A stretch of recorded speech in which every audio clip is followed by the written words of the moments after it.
Microclustering? Sure. Microclustering, boy, there's a word for debate. There'll be arguments on both sides of it. When they talk about microclustering for water and breaking it down into smaller molecular sizes, it's more of a misnomer that explains a concept. If you think of low energy water as being clumped together like a bundle of grapes, kind of stuck together, if you think of iron filings, for instance, in an electromagnetic field, they bunch together. If these lose their charge, they kind of bunch together. The reason it becomes a problem is if your cells have what's called an aquaporin, which they do, it's really hard to jam all of these into that hole, or aquaporin, and so you get poor hydration. If you introduce an electric charge to this water, it kind of energizes the molecules, kind of like an electrostatic charge, and they start to separate a little bit. If you really zap the water, or really increase the charge on it, they disperse and they have a much bigger charge, at which point they can streamline much better. People talk about microclustering like it's molecular bonds holding water molecules together.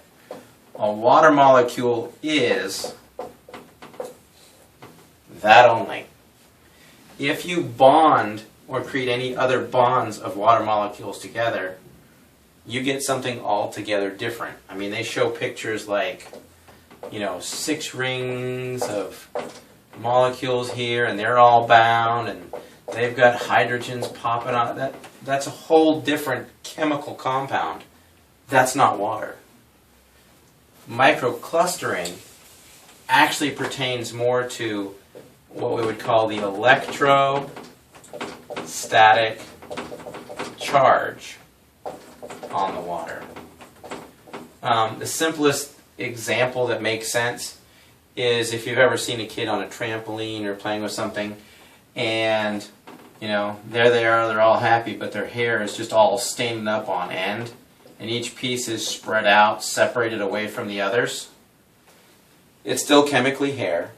We haven't changed the molecular structure of the hair. We haven't altered the human body anyway. There's simply an electrostatic charge that makes all the hair stand up. So that would be a lot of charge. And then if you had the same kid that had just started to jump and you only had a couple pieces sticking up, that's a light charge. And so it's more of an electrostatic charge on the membranes of the water, on the molecules, and the amount of energy that it has, that it allows it to separate out. This is simply too much of a clump or a cluster. If you were to think of those as a cluster of grapes, from a hydration standpoint, if that's a cluster of grapes and you're going to put them in a bottle, it doesn't take a rocket scientist to say, well, I'm going to take one grape off and dump it in and take another one and another one. That's kind of what it does. It's not exact science, but the concept of microclustering revolves around that issue. Each time the electron gets charged, there again, that's where your amperage becomes important, because 1 amp equals 6.24 times 10 to the 18 electrons. So the more amperage you have, the more energy or the more electrons you're dumping into the system. And when these things break apart, you actually get hydrogen and a hydroxyl. When you break 2 of them apart, you get 2 hydroxyls with a free electron. These become the dissolved hydrogen in water, and your body actually uses hydrogen gas as an energy source to fuel many of its cellular functions.